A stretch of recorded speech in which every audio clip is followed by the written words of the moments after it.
Chapter 2. Joe had 3 screens going, all showing footage of the Komran attack. Current news played on one, the second displayed previously captured footage, and another was the dossier Johnson had sent them.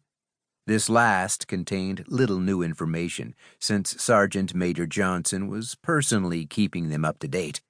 Joe and his team knew about new developments in near real time, and they only painted a darker picture every time he updated them.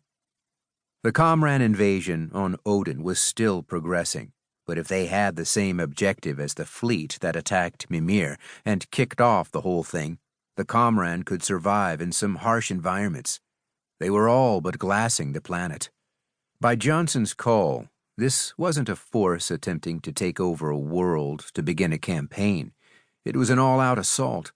They wanted Odin scorched all the way through.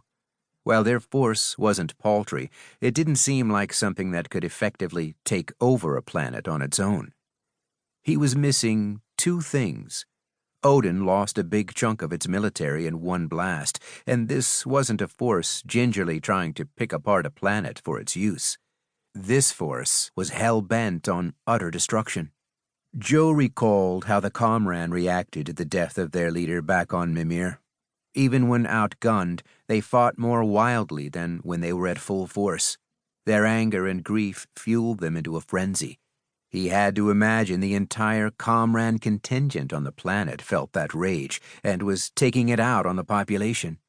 Authorities on the other fringe planets were trying to muster forces to send help, but it was a different situation.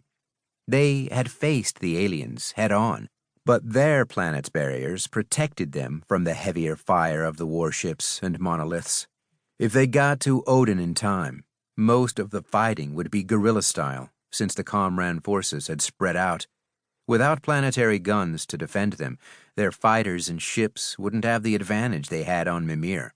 Also, they had to answer the uncomfortable but obvious question: how much would remain to save? "This is an atrocity," Buddy stated, surprising Joe.